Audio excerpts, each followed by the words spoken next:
Astaghfirullah. Bismillahirrahmanirrahim. Assalamualaikum warahmatullahi wabarakatuh.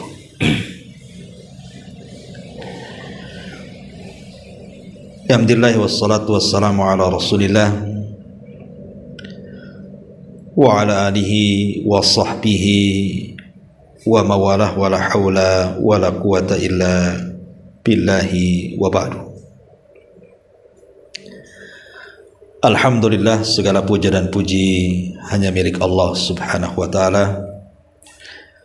Salawat dan juga salam kita haturkan kepada Rasul kita Nabi besar Muhammad sallallahu alaihi wa ala alihi wasallam. Alhamdulillah, di siang hari ini kembali kita bisa duduk untuk berthalabul ilmi, dan kita masih membahas kitab tauhid, dan kita masuk pada bab ma jaa fi himayatin nabi sallallahu alaihi wasallam himat tauhid wa saddihi turuqa asyirki. Penjelasan Nabi sallallahu alaihi wasallam terhadap pagar atau sekitar tauhid dalam penjagaan dan menutup pintu-pintu kesyirikan. Jadi kita akan membahas tentang penjagaan Nabi terhadap pagar-pagar atau sekitar tauhid dan berusaha menutup pintu-pintu kesyirikan. Di sini muallif rahimahullah taala membawakan dua dalil. Kita baca dulu matannya baru kita jelaskan. Dari Abdullah ibn As-Sikhir radhiyallahu an, dia berkata, "Intalaqtu fi wafdi Bani Amir ila Rasulillah sallallahu alaihi wasallam. Faqulna anta sayyiduna. Faqala as-sayyidullah tabaraka wa ta'ala. Qulna wa afdaluna fadlan wa a'dhamuna tawlan. Faqala kunu bi kaulikum aw ba'di kaulikum wala yastajriyannakum syaitan." Kata Abdullah ibn Sikhir, beliau mengatakan, aku datang bersama satu rombongan Bani Amir kepada Nabi sallallahu alaihi wasallam. Kami pun berkata di hadapan Rasul, engkau adalah sayyiduna, pemimpin kami. Maka beliau bersabda, as-sayyid yang sebenarnya adalah Allah tabaraka wa ta'ala. Kemudian kami berkata, engkau adalah orang yang paling mulia di antara kami dan paling memiliki kemampuan di antara kami. Maka beliau bersabda, ucapkanlah semuanya atau sebagian kata-kata yang wajar bagi kalian, dan janganlah kalian digelincirkan oleh syaitan. Hadis ini dikeluarkan Abi Dawud dengan sanad yang baik. Kemudian dikatakan oleh Anas ibn Malik radhiyallahu an, bahwa ada sebagian orang berkata, ya Rasulullah, ya khairana wabna khairina wa sayyidana wabna sayyidina. Faqala ayyuhan nas qulu biqaulikum la yastahwiyannakum syaitan. Ana Muhammadun Abdullahi wa rasuluh ma uhibbu an tarfa'uni fawqa manzilati allati anzalani Allahu azza wa jalla. Wahai Rasul, wahai orang yang paling baik di antara kami dan putra orang yang paling baik di antara kami, wahai pemimpin kami dan putra pemimpin kami, Maka Rasul bersabda, wahai manusia, ucapkanlah kata-kata yang wajar saja, dan janganlah kalian sekali-kali disesatkan oleh syaitan, karena aku adalah Muhammad sebagai hamba Allah dan utusannya. Aku tidak senang kalian mengangkatku melebihi kedudukanku yang telah Allah berikan kepadaku. Hadis ini dikeluarkan Imam Nasai dengan sanad yang jayyid. Taib. Ma'asyiral muslimat yang dimuliakan Allah Subhanahu wa taala. Di sini Nabi sallallahu alaihi wasallam ingin menjelaskan kepada kita tentang pentingnya menjaga tauhid. Jadi tauhid itu harus dijaga. Karena bisa saja kemudian syaitan datang kepada kita, kemudian menggelincirkan kita dari tauhid dan masuk kepada lawannya, kesyirikan. Contohnya dalam dua riwayat ini. Di sini dari matan kitab ini disebutkan riwayat daripada Abdullah ibn Sikhir radhiyallahu anhu, dia berkata, "Intalaqtu fi wafdi Bani Amir." Aku datang bersama satu delegasi rombongan dari Bani Amir. Sebagian pensyarah hadis mengatakan, boleh jadi ini peristiwanya adalah setelah Fathu Mekah. Kita tahu bahwa penyerangan Mekah oleh Nabi SAW itu karena adanya pengkhianatan yang dilakukan orang-orang kafir Quraisy terhadap perjanjian Hudaybiyah. Sehingga karena mereka berkhianat, makanya Nabi SAW datang untuk menyerangnya. Lah ketika Nabi SAW hendak menyerang Mekah dengan membawa pasukan yang sangat banyak sekali, ini orang-orang Arab atau kabilah-kabilah Arab itu berpecah. Di antara mereka ada yang kemudian yatarakab, jadi menanti-nanti. Kalau memang dia seorang nabi, tentu tidak akan terjadi apapun. Tapi kalau dia bukan seorang nabi, tentu penyerangan terhadap Mekah itu akan berlaku azab seperti yang Allah timpakan kepada Abrahah yang menyerang dengan pasukan gajahnya. Subhanallah, ketika Rasul membawa pasukan, rupanya tidak terjadi apapun. Dari sini kemudian banyak kabilah-kabilah Arab yang tadinya ragu-ragu terhadap kerasulan dan kenabian Rasul kita Muhammad SAW, akhirnya mereka pun meyakini bahwa dia seorang nabi. Makanya kemudian setelah peristiwa Fathu Mekah ini, datang dari mana-mana kabilah-kabilah Arab itu untuk masuk Islam. Lah salah satunya adalah kabilah Bani Amir. Datang menemui Nabi SAW untuk berbaiat dan masuk Islam. Lah karena posisinya Bani Amir ini kan masih awam, bahasa kitanya hadithu ahdi bil jahiliyah. Jadi masih jahiliyah, pemikiran mereka itu belum banyak pengetahuan tentang Islam, masih awam, ya. Sehingga kemudian mereka menyanjung Nabi SAW. Di sini disebutkan intalaqtu fi wafdi Bani Amir. Kata Abdullah ibn Sikhir, aku salah satu daripada delegasi kabilah Bani Amir, datang kepada Nabi SAW.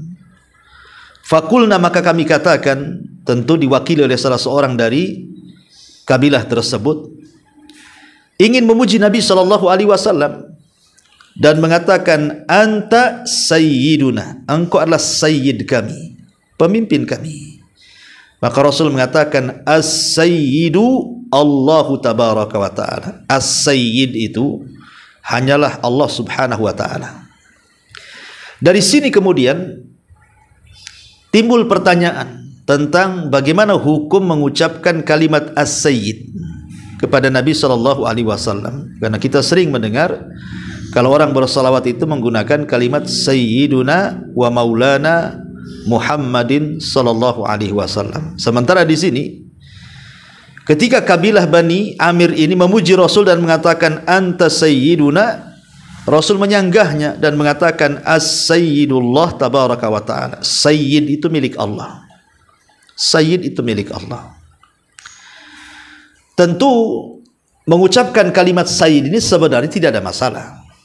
Mengucapkan kalimat as-sayyid ini tidak ada masalah, karena Rasul sendiri di banyak riwayat sering menyebutkan kalimat sayyid. Contoh umpamanya ketika Nabi SAW mengatakan kepada Hasan dan Husain, apa kata Rasul? Sayyida syababi ahlil jannah, pemimpin anak-anak muda di sorga. Dan juga ketika bersabda tentang Fatimah putrinya, apa kata Rasul? Sayyidatu nisa'i ahlil jannah, pemimpin para wanita di sorga. Atau ketika kemudian penyerangan Bani Quraidah, kabilah Yahudi, kemudian orang-orang Ansar bergabung di situ, kata Nabi SAW, kumu li sayyidikum, berdirilah kalian kepada sayyid kalian, pemimpin kalian, maksudnya Sa'ad ibn Mu'ad. Ya. Bahkan Nabi SAW sendiri mengatakan dirinya adalah sayyid. Kata Rasul, ana sayyidu waladi ibni Adam yaumal qiyamah wala fakhr, saya adalah pemimpin anak Adam kelak pada hari kiamat dan saya tidak sombong. Jadi Rasul mengatakan kepada dirinya, saya sayyid. Kemudian kepada Fatimah dan juga kepada Hasan juga sayyid. Atau kepada Sa'ad bin Mu'ad juga dikatakan sayyid. Artinya sebenarnya kalimat sayyid itu tidak ada masalah. Tapi kenapa ketika Bani Amir ini ngomong kepada Nabi SAW, anta sayyiduna, engkau adalah pemimpin kami, tiba-tiba Rasul mengatakan as-sayyidullah tabaraka wa ta'ala, ya, was-sayyid sebenarnya adalah Allah subhanahu wa ta'ala. Apa maksudnya Rasul mengatakan seperti itu, menyanggah perkataan Bani Amir? Maksudnya begini, kabilah Bani Amir ini kan masih awam, ya, masih awam, mereka masih dekat dengan kekufuran, dengan kesyirikan, karena mereka kan datang baru masuk Islam, artinya belum banyak pengetahuan tentang tauhid, belum banyak pengetahuan tentang Islam, ya. Jadi ketika kemudian mereka datang kepada Nabi SAW dan memuji Rasul dengan mengatakan anta sayyiduna, dikhawatirkan bahwa pujian Bani Amir kepada Nabi SAW dengan mengatakan anta sayyiduna ini tidak sampai di sini saja. Dikhawatirkan dia memuji-muji Rasul melebihi kedudukan yang Allah Subhanahu wa taala berikan kepada Rasul. Makanya Rasul SAW di sini mengunci, karena mereka orang awam. Makanya Rasul mengatakan as-sayyidu Allahu tabaraka wa ta'ala, sebenarnya pemimpin itu adalah Allah Subhanahu wa ta'ala. Jadi Rasul hanya sekedar syaddud dari'ah, bahasa Arabnya, mencegah sebelum terjadi kesyirikan, atau bahasa sederhananya apa namanya, sedia payung sebelum hujan, karena mereka orang awam, ya. Karena begini ya, di sini ada faedah yang sangat berharga sekali, di mana Nabi SAW mengajarkan kepada kita tentang bahaya orang yang memuji dan bahaya orang yang dipuji. Orang ini kan datang memuji Nabi SAW dengan mengatakan anta sayyiduna, maka Rasul mengatakan as-sayyidu Allah. Kenapa kemudian dikatakan bahaya bagi orang yang memuji, apalagi orang yang dipuji? Satu, karena biasanya orang yang dipuji itu, ibu-ibu yang dimuliakan Allah Subhanahu wa ta'ala, kalau dia orang yang jahat, mungkin karena biasanya pujian-pujian itu kan diberikan kepada orang-orang yang punya kedudukan biasanya. Kalau kayak kita ini mana ada, mungkin ke penguasa biasanya, kalau kita menghadap penguasa, raja gitu ya, presiden, menteri, gubernur, biasanya kita datang terkadang memuji mereka, ya. Jadi kalau mereka itu, para pemimpin itu orang jahat, kemudian kita puji mereka, boleh jadi pujian itu makin menambah kejahatannya. Boleh jadi ya, pujian yang kita berikan kepada mereka itu justru makin menambah kejahatan dia, merasa apa yang mereka lakukan itu benar, bahkan dipuji. Ya, ini yang pertama. Yang kedua, kalau yang dipuji itu orang taat, ahli ibadah, memang orang baik, dia dipuji, maka dikhawatirkan nanti akan timbul ujub ataupun timbul riya. Ya, dikhawatirkan itu, Bu. Ya, namanya setan kan gitu ya. Setan akan datang memberikan was-was. Akhirnya dia jadi sum'ah, dia jadi riya, atau dia jadi ujub gitu, dan ini bisa mencelakakan orang yang ahli ibadah tersebut. Ataupun kalau seandainya sesama orang, ya mungkin tidak punya kedudukannya sesama kita lah ya kan, saling memuji gitu ya. Ya boleh jadi tadi dikhawatirkan kemudian kita terkena penyakit gurur. Gurur itu artinya sombong, ya, ataupun ujub gitu ya. Makanya kenapa kemudian Nabi SAW mengatakan kalau ada orang yang memuji kalian, kata Rasul, ambil tanah ataupun pasir, letakkan di kepalanya. Ya, kata Nabi SAW gitu ya, letakkan di kepalanya, karena pujian itu bisa membahayakan. Pujian itu bisa membahayakan. Tapi kata para ulama, kalau seandainya ada orang yang memuji kita dan pujian itu tidak mempengaruhi kita, ya tidak masalah. Kalau seandainya ada orang yang datang memuji ibu gitu ya, ibu ini orang baik, Masya Allah ibu ini dermawan, Masya Allah ibu ini nampaknya istiqomah, rajin ngaji gitu. Dan di hati ibu ini tidak terpengaruh apapun, ya biasa saja, dipuji ya biasa saja, dicela ya biasa saja, tetap menjaga keikhlasannya, mungkin pujian itu tidak memudaratkan ya. Tapi umumnya pujian itu tidak seperti itu. Mungkin awalnya biasa-biasa saja, tapi ketika yang memuji itu bukan satu dua orang, bisa saja banyak orang yang memujinya. Itu terkadang setan masuk tuh. Akhirnya jadi ujub tuh masalahnya. Inilah makanya yang diantisipasi Nabi SAW, dan ini juga merupakan ajaran bagi kita sebagai umatnya. Makanya ketika orang-orang Bani Amir mengatakan anta sayyiduna, engkau adalah pemimpin kami, kata Rasul, as-sayyidu Allah. Sebenarnya pemimpin itu adalah Allah Subhanahu wa taala. Ya, supaya mengajarkan kepada kita menjaga hati dari pujian orang. Karena pujian itu sebenarnya sih busyra ajil lil mu'min, kata Rasul. Dia itu kabar gembira yang disegerakan. Jadi kalau seandainya ibu nih, contoh naik haji, tidak ada niat pulang dari haji itu ingin dipanggil Pak Haji ataupun ingin dipanggil Bu Hajah, tidak. Memang murni ibu naik haji itu untuk menyempurnakan rukun Islam. Kemudian pulang dari Mekah, tiba-tiba orang-orang memanggil ibu, Bu Hajah mau kemana? Mau ke pasar ya Bu Hajah ya? Oh Bu Hajah makin cantik ini habis haji. Oh Bu Hajah begini. Sebenarnya Bu, kalau ibu tidak ada niat haji itu untuk dipanggil Bu Hajah, ya memang niatnya lillahi ta'ala. Tiba-tiba ada orang yang memuji ibu, itu namanya busyra al-ajilil mu'min namanya. Itu kabar gembira yang disegerakan di dunia bagi seorang mukmin. Masalahnya ini, terkadang orang yang tidak kuat hatinya, itu yang jadi masalah. Orang yang tidak mampu menjaga kejernihan hatinya, keikhlasan hatinya, ketika yang memuji itu bukan satu dua orang tapi banyak orang, ini kan beda. Kalau hanya memuji satu orang mungkin biasa-biasa saja. Tapi kalau satu jemaah pengajian gitu ya, memuji ibu, tentu akan timbul ujubnya tuh.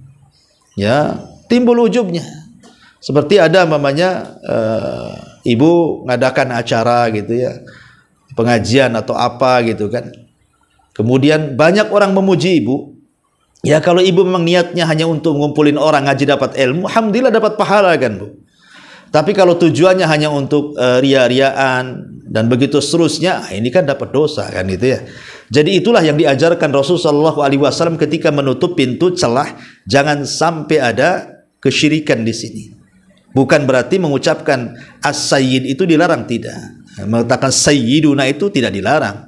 Ya, ketika Nabi SAW mengatakan as-sayyidu Allah, hakikat pemimpin itu Allah, hanya ingin mengajarkan kepada kita untuk menutup celah-celah. Jangan sampai kemudian orang itu dari mulai mengucapkan sayyiduna, bisa saja kemudian mengucapkan yang lainnya, yang justru kemudian mengangkat derajat Rasul di atas derajat yang sudah dianugerahkan Allah Subhanahu wa taala kepadanya. Inilah segi tauhidnya. Karena begini Bu, itu kan bahaya bagi orang yang dipuji. Nah sekarang bahaya bagi orang yang memuji. Bahaya bagi orang yang memuji itu Bu, karena orang yang memuji itu hakikatnya dia sedang merendahkan dirinya. Orang yang memuji itu hakikatnya dia sedang merendahkan dirinya di hadapan orang yang dipuji, itu masalahnya.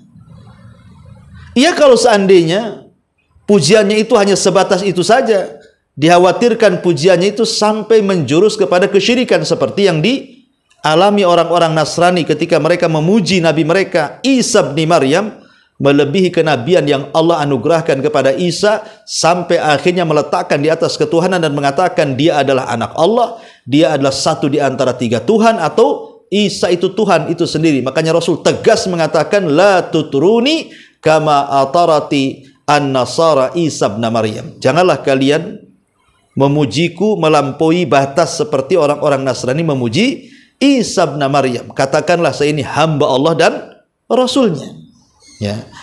Kemudian sekarang pembahasan ilmiah adalah bagaimana cara menjamaknya. Ya, menjamak riwayat-riwayat ini kan seolah-olah bertentangan kan. Hadis ini Nabi SAW ketika dikatakan anta sayyiduna, engkau pemimpin kami, Rasul menyanggah dan mengatakan as-sayyidu Allahu tabaraka ta'ala. As-sayyid itu adalah Allah. Di sisi lain Rasul SAW mengatakan saya adalah sayyid waladi ibni Adam. Saya adalah pemimpin semua anak-anak Adam pada hari kiamat dan saya tidak sombong. Atau ketika mengatakan kepada Hasan dia adalah sayyid, pemimpinnya anak-anak muda di sorga. Kepada Fatimah, anda ini pemimpin para wanita di sorga. Kepada Sa'ad ibn Mu'ad, berdirilah kepada sayyid kalian. Bahkan Abu Bakar Siddiq radhiyallahu anhu pernah dipuji Umar. Dan Umar mengatakan Abu Bakrin sayyiduna a'taqa sayyidana. Abu Bakar itu pemimpin kami dan dia memerdekakan pemimpin kami, maksudnya Bilal. Bagaimana cara menggabungkannya? Yang satu Rasul membiarkan orang mengucapkan sayyid. Di sini Rasul justru mengatakan jangan katakan sayyiduna, tapi sayyid itu adalah Allah Subhanahu wa taala. Sebagian para ulama membawa bahwa hadis ini larangan tidak sampai ke taraf haram. Ya, kalimat sayyid kepada Rasul itu hukumnya makruh saja, tapi tidak sampai haram. Kenapa? Karena Rasul mengatakan dirinya sayyid. Ini satu pendapat ulama. Pendapat yang kedua, maksudnya Nabi SAW ingin mengatakan kepada kita bahwa hadis ini adalah hadis memansuh semua yang sudah diucapkan Rasul. Seperti Rasul mengatakan Hasan Husain sayyid, pemimpin pemuda ahli sorga. Fatimah pemimpin para wanita di sorga. Sa'ad bin Mu'ad pemimpin Ansar. Abu Bakar pemimpin yang memerdekakan pemimpin kami. Maka ini semua sudah dihapus dengan hadis ini. Awalnya dibolehkan, kemudian dilarang. Ya, tetapi ini pun dibantah para ulama. Kenapa? Karena ucapan Umar bin Khattab radhiyallahu an kepada Abu Bakar dan mengatakan Abu Bakrin sayyiduna a'taqa sayyidana. Abu Bakar adalah pemimpin kami yang memerdekakan pemimpin kami Bilal. Ini kan diucapkan setelah meninggalnya Nabi. Ya, walaupun ucapan Nabi ini kan di tahun ke-9 Hijriah, artinya kan ucapan-ucapan sebelumnya itu dimansuh, dihapus dengan hadis ini. Tapi kan Umar mengucapkan setelah wafatnya Rasul, artinya kan boleh mengucapkan sayyid. Makanya kalau seandainya hadis ini memansuh, menghapus hukum sebelumnya, maka ini tidak benar kata ulama. Ya. Lalu apa sebenarnya yang dimaksudkan? Ada sebagian ulama mengatakan bahwa boleh kita mengucap kalimat sayyid ini, tetapi kepada orang-orang tertentu. Tidak semua dikatakan sayyid. Orang-orang tertentu. Kalau memang dia dikatakan sayyid tidak mempengaruhi hatinya, ya tidak masalah. Tapi kalau dikatakan sayyid sampai terpengaruh hatinya kemudian ujub, ini nggak boleh. Karena tidak semua orang dibilang sayyid. Tetapi wallahu alam, pendapat yang kuat wallahu alam dari semuanya adalah kalau dikatakan menggunakan alif lam as-sayyid gitu ya, pakai alif lam, as-sayyid berarti yang dimaksud as-sayyid itu ismun min asmaillah. Dia adalah nama dari nama-nama Allah. Tidak boleh kita mengucapkan kepada orang dengan menggunakan alif lam. As-sayyid, tidak boleh. Karena as-sayyid itu nama daripada nama-nama Allah. Sebagaimana Rasul mengatakan as-sayyidu Allah tabaraka wa ta'ala. Sayyid itu hanyalah Allah azza wa jalla. Tapi kalau tidak menggunakan alif lam, sayyid gitu saja, bukan as-sayyid, dan diidhafahkan. Ya, maksudnya diidhafahkan itu disandarkan kepada kalimat yang lainnya, seperti sayyidu waladi ibni Adam, pemimpin anak Adam, atau sayyid syababi ahlil jannah, pemimpin anak muda di sorga, kepada Hasan dan Husain, atau sayyid nisa'i ahlil jannah, pemimpin wanita di sorga, seperti ucapan Rasul kepada Fatimah, atau ucapan Rasul kepada orang-orang Ansar ketika menyerang Bani Quraidah, kumu li sayyidikum, ya, berdirilah kepada tuan kalian, maksudnya Sa'ad bin Mu'ad. Maka nggak apa-apa, ya. Jadi yang tidak boleh mengucapkan sayyid itu kalau menggunakan alif lam, as-sayyidu, itu tak boleh, karena itu adalah nama daripada nama-nama Allah. Tapi kalau tidak menggunakan alif lam maka tidak mengapa. dalam bahasa Arab itu kalau dinakirahkan itu tidak apa-apa tanpa alif lam. Tapi kalau dimakrifatkan itu yang tak boleh ketika menggunakan alif lam. Taib. Kemudian di sini Nabi SAW kemudian sahabat Abdullah ibn Sihr mengatakan kembali, kulna, kami katakan, afdaluna fadlan wa a'dhamuna taulan. Dan kami katakan, wahai Rasul, engkau adalah orang yang paling mulia di antara kami, dan engkau orang yang paling memiliki kemampuan di antara kami. Kalimat taulan itu maksudnya yang memiliki kekayaan, ya. Lah kata Nabi SAW, kulu bi kaulikum au ba'di kaulikum. Kalau seperti ini tidak ada masalah. Mengucapkan pujian kepada Nabi SAW dan mengatakan Rasul itu orang yang paling mulia, ya memang dia orang paling mulia di antara kita. Atau yang paling memiliki kemampuan, ya, karena Rasul itu orang paling zuhud, paling takwa, paling beramal, paling banyak pahalanya, nggak ada masalah, ya, nggak ada masalah, ya. Tetapi walaupun demikian, la yastajriyannakumus syaitan. Walaupun demikian, kata Nabi SAW, sebaiknya dihindari, khawatir kalian digelincirkan syaitan. Khawatir kalian digelincirkan asyaitan. Dari sini kita tahu pelajarannya adalah, ya, jangan sampai memuji berlebihan. Jangan sampai memuji berlebihan. Walaupun kepada Nabi SAW, kalau seandainya pujian itu terlampau mengangkat Rasul, akhirnya mengeluarkan kedudukan yang sudah diberikan kepada Rasul sampai menuhankan Nabi SAW. Seperti yang dilakukan oleh orang-orang Sabaiyah. Orang-orang Sabaiyah pengikut Abdullah ibn Sabah yang masuk Islam di zaman Uthman. Orang Yahudi yang pura-pura masuk Islam akhirnya memberontak kepada Uthman. Dia seolah-olah meletakkan loyalitas kepada Ali radhiyallahu an, kemudian memuji Ali melebihi seorang manusia. Apa kata kelompok Sabaiyah pengikut Abdullah ibn Sabah ini di hadapan Ali radhiyallahu an? Dia mengatakan, antal ilah, katanya, engkau adalah Tuhan. Nah, ini kan awalnya mereka menyanjung Ali radhiyallahu an dengan sanjungan biasa, berakhir kemudian menyanjung sampai menetapkan Ali sebagai Tuhan dan mengatakan antal ilah, engkau adalah Tuhan. Nah, ini kan berlebihan. Ini yang dimaksud, khawatir dari pujian biasa menjadi pujian luar biasa, menjadi pujian yang kemudian melampaui dari kebiasaan, akhirnya menuhankan seseorang seperti yang dilakukan Sabaiyah kepada Ali dan mengatakan antal ilah, engkau adalah Tuhan. Nah, inilah yang kemudian tidak dibolehkan seseorang itu memuji sampai kepada taraf menuhankan Rasul atau menuhankan siapapun. Ma'asyiral muslimat yang dimuliakan Allah Azza wa Jalla, dari sinilah hadis ini menunjukkan bagaimana Nabi SAW ingin memagari tauhid dari kesyirikan kepada Allah Azza wa Jalla. Ini riwayat yang pertama. Kemudian riwayat yang kedua dari Anas ibn Malik radhiyallahu an, ada sebagian orang berkata, ya Rasulullah, ya khairana wa bana khairina wa sayyidana wa ibna sayyidina. Ya Rasulullah, wahai orang yang paling baik di antara kami dan putra orang yang terbaik di antara kami. Faqala, maka Rasul mengatakan, ya ayyuhan nas, qulu bi qaulikum wa la yastahwiyannakumus syaitan. Wahai manusia sekalian, ucapkanlah kata-kata yang wajar saja. Jangan sekali-kali kalian disesatkan setan. Sebenarnya ucapan ya khairana ini benar, tidak ada masalah.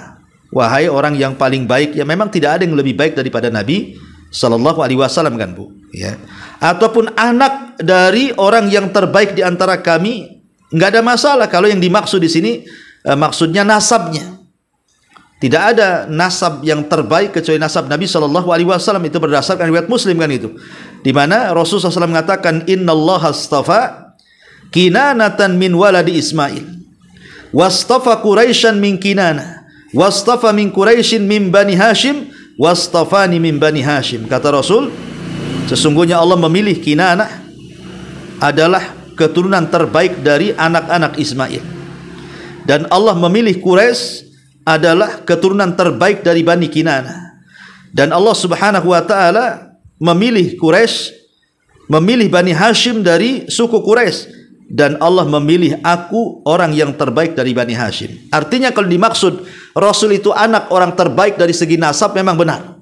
Ya, artinya tidak ada yang salah kalimat itu. Tetapi Nabi SAW ingin mencegah jangan sampai pujian biasa menjadi luar biasa sampai akhirnya menuhankan Nabi SAW. Ya, makanya ketika ada orang yang mengatakan di hadapan Rasul, Masya Allah wa syi'ta, atas kehendak Allah dan kamu, Rasul mengatakan jangan kau katakan seperti itu, katakan atas kehendak Allah saja. Rasul tidak mau disandingkan dengan Allah Subhanahu wa taala karena tidak level Tuhan dengan makhluk itu. Makanya Rasul mengatakan di sini, qulu biqaulikum wala yastahwiyannakumus syaitan. Berkatalah dengan kata-kata yang wajar. Jangan kalian disesatkan setan, tapi katakanlah ana Muhammadun Abdullahi wa rasuluh. Saya ini Muhammad, hamba Allah dan saya rasulnya. Dan kalimat hamba Allah ini bukan perendahan, tidak. Justru ini adalah kemuliaan bagi Nabi. Ketika Rasul mengatakan saya hamba Allah, berarti ini kemuliaan. Ya.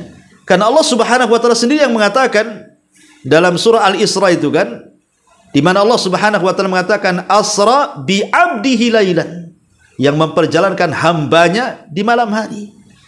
Allah tidak katakan yang memperjalankan rasulnya atau nabinya, tapi Allah katakan yang memperjalankan hambanya. Berarti kalimat hamba itu kemuliaan. Karena itu tingkat ubudiyah yang tinggi kita kepada Allah Subhanahu wa taala, merendahkan diri di hadapan Allah. Karena kita hamba. Kita bukan siapa-siapa, kita ini hamba. Hamba bagi Allah Subhanahu wa taala. Maka Rasul ingin katakan ana Muhammadun Abdullah, saya ini hamba Allah. Wa rasuluhu, tetapi rasulnya juga.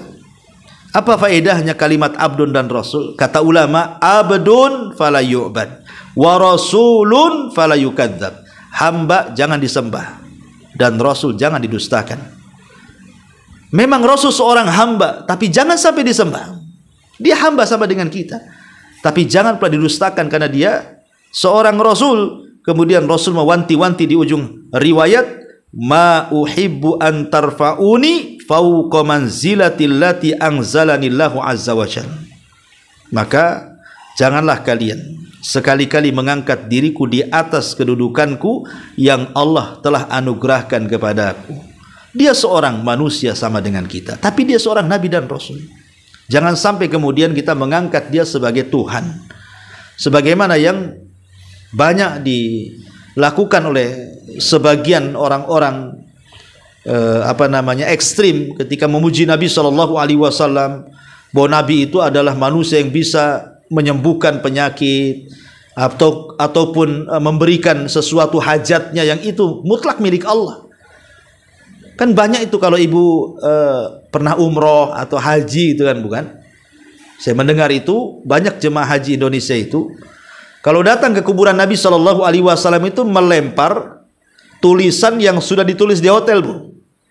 Jadi orang-orang ini nulis di hotel permintaan-permintaan dia, kemudian kertas itu dilinting, Bu. Ya. Kemudian mereka masuk ke raudhah. Ya, kan nampak tuh dari lubang-lubang tuh kan.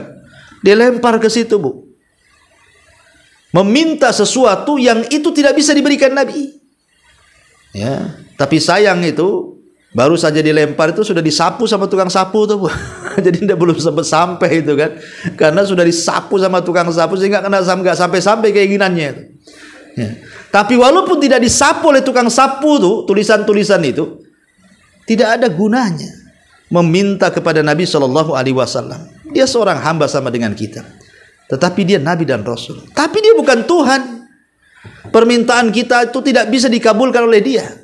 Makanya Nabi SAW dengan tegas mengatakan kepada Abdullah ibn Abbas radhiyallahu anhu yang ketika itu masih kecil, diajarkan tauhid dan dikatakan, idza sa'alta fas'alillah wa idza sta'anta fasta'in billah. Kalau engkau minta kepada Allah. Kalau engkau minta pertolongan, mintalah pertolongan kepada Allah Subhanahu wa taala. Ma'asyiral muslimat yang dimuliakan Allah Subhanahu wa taala. Maka faedah yang besar dari apa yang kita kaji ini intinya adalah jangan sampai kemudian kita ini korban dari pujian atau merasa menghinakan diri karena memuji orang lain. Ya, karena bagaimanapun bahaya, Bu ya. Bahaya sekali pujian-pujian itu bisa saja kemudian melupakan diri kita, akhirnya yang tadinya tidak ada riya dalam hati, tidak ada ujub dalam hati, tiba-tiba muncul riya ataupun ujub dalam hati kita karena pujian, dan orang yang memujinya pun sama seolah-olah dia merendahkan dari orang lain.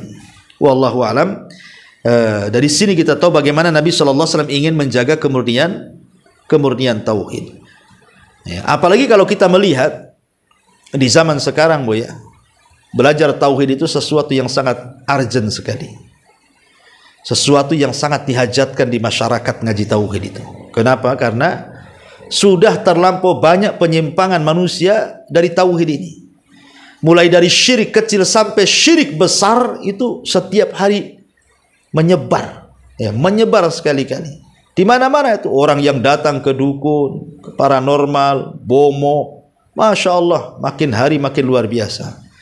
Orang yang datang ke kuburan wali-wali meminta-minta di sana, itu sudah nggak aneh lagi gitu kan. Orang yang ziarah-ziarah wali, ya, kalau mereka hanya ziarah kubur saja ya tidak ada masalah kan gitu ya. Ziarah kubur itu pun sebenarnya ada hadis yang mengatakan la tushaddur rihal illa salasati masajid. Tidak boleh seseorang melakukan perjalanan dalam rangka beribadah kecuali ketiga masjid saja, kata Rasul, Masjidil Haram, Masjidil Aqsa, dan Masjid Nabawi kan gitu.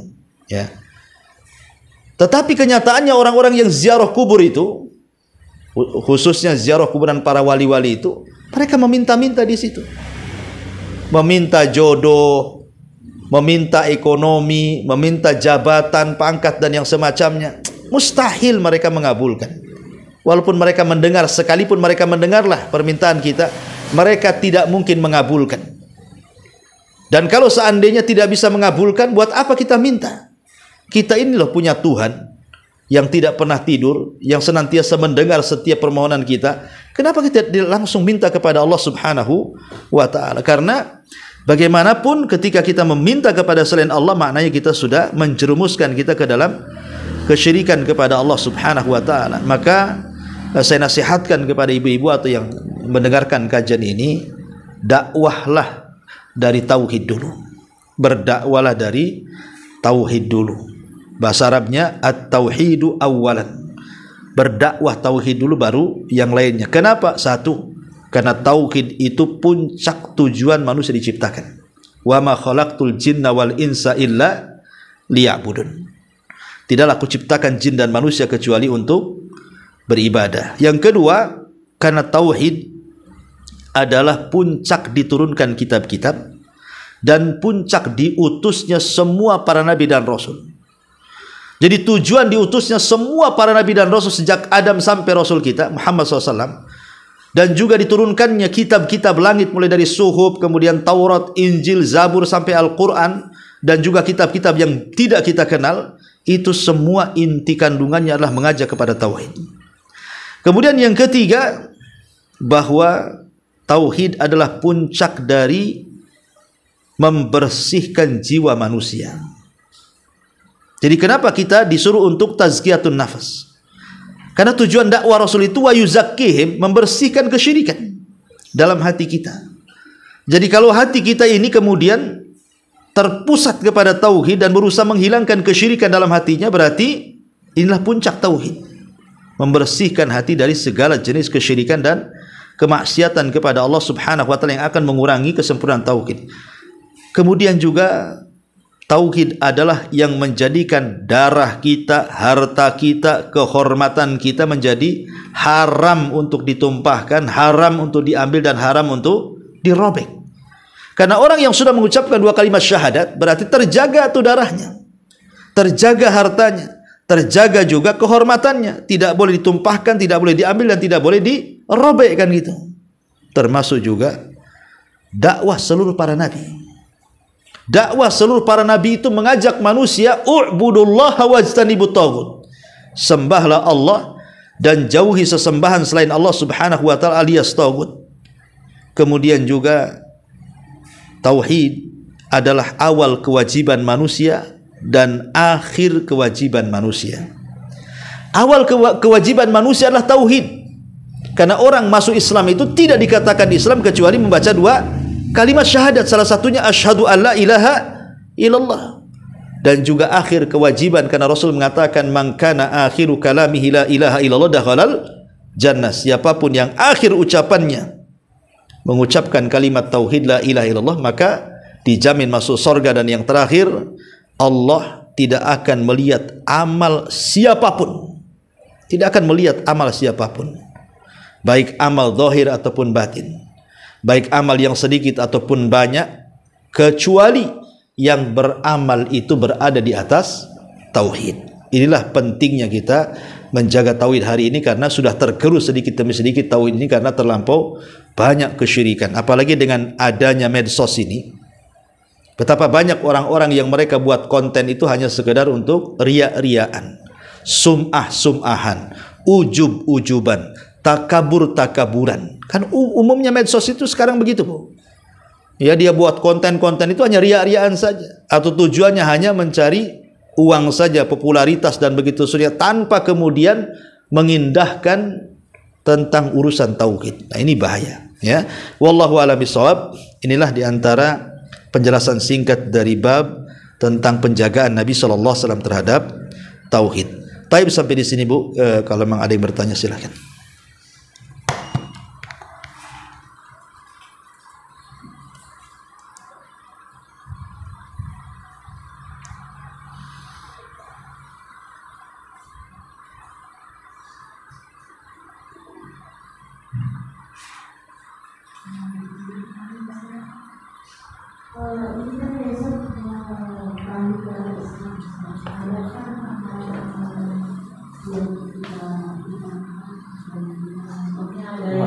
Kayak di masjid itu ada baca-baca yasinan gitu. Tahun baru Islam. Tahun baru Islam. Kan ada baca yasin. Iya. Bismillah, alhamdulillah, salatu wassalamu ala rasulillah, amma ba'du.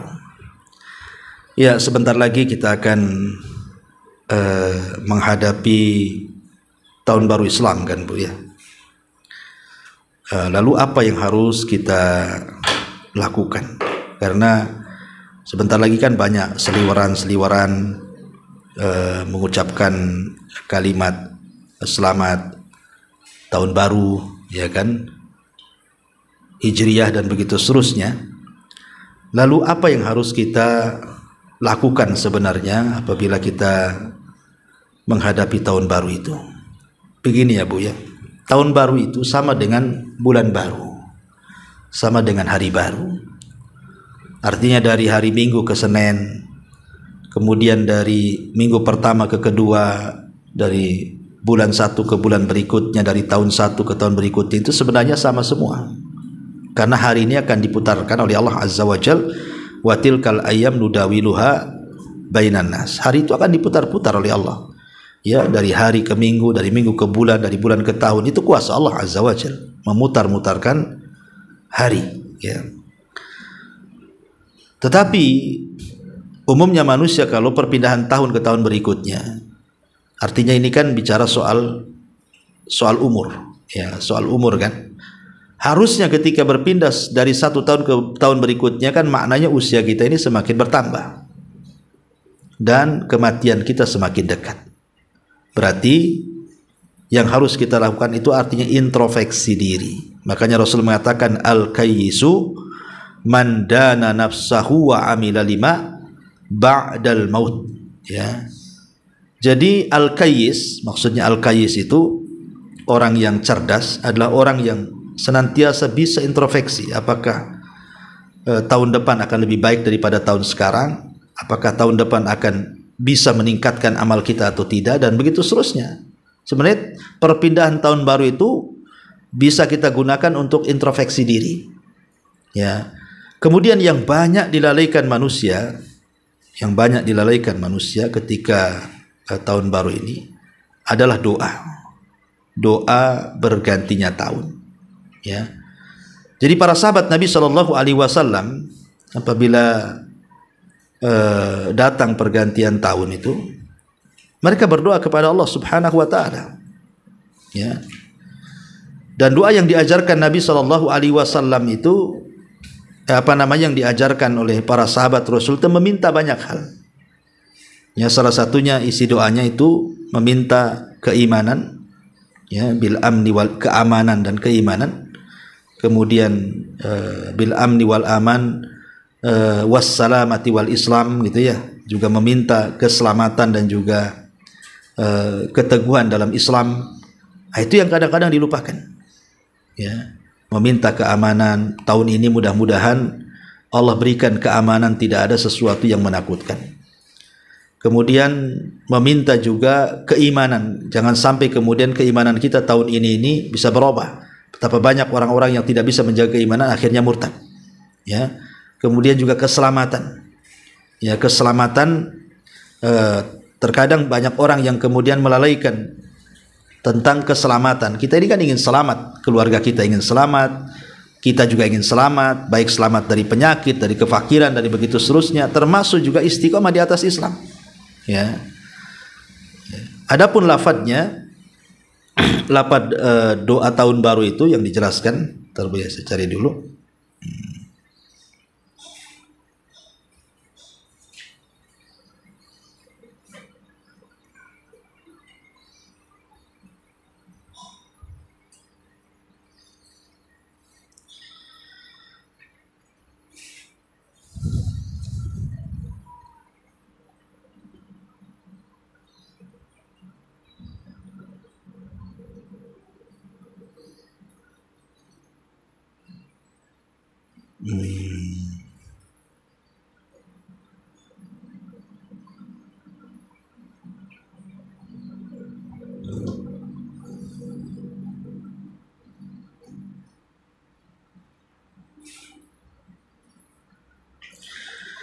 Ibu bisa hafal atau ibu bisa catat doanya yang diajarkan Nabi sallallahu alaihi wasallam. Allahumma ahillahu alaina bil amni wal iman was salamati wal islam wat taufiq lima yuhibbu rabbuna wa yarda rabbuna wa rabbukallah azza wa jalla. Jadi doa apabila masuk tahun baru adalah Allahumma ahillahu alaina bil amni wal iman. Ya Allah, ketika masuk bulan baru, tahun baru gitu ya, maka berikan kepada kami keamanan dan juga keimanan. Wassalamati wal islam, dan berikan kepada kami juga keselamatan dan juga Islam. Wat taufik, dan juga taufik hidayah. Lima yuhibbu rabbuna, terhadap apa yang Rabb kami sukai, wa yarda, dan redhoi. Rabbuna wa rabbukallah, Rabb kami dan Rabbmu adalah Allah subhanahu wa ta'ala. Jadi doanya Allahumma ahillahu alaina bil amni wal iman wassalamati wal islam wat taufiqi lima yuhibbu rabbuna wa yarda rabbuna wa rabbukallah azza wa jalla. Itulah doa yang diajarkan oleh para sahabat Nabi sallallahu alaihi wasallam apabila berganti tahun, gitu ya. Ya, itu yang diajarkan seperti itu. Bukan selamat tahun baru Hijriah, ya. Tapi ingatkan juga dengan doa seperti ini. Atau dengan amalan-amalan yang tidak ada contohnya dari Nabi sallallahu alaihi wasallam sebaiknya tidak dilakukan. Ya, lebihkan kepada introspeksi, apakah tahun ini akan lebih baik daripada tahun kemarin, gitu ya. Kemudian siapkan apa yang akan kita siapkan, karena dengan bertambahnya tahun maknanya telah dekatnya kematian kepada kita. Ya, wallahu a'lam. Kemudian di sini di channel YouTube di sini ada pertanyaan di sini ya. Taib Ustadz, apakah hukum apa namanya tadi? Hukum mengucapkan kalimat sayyid ya. Kalimat sayyid kepada Nabi sallallahu alaihi wasallam. Tadi sempat terbaca. Mana dia?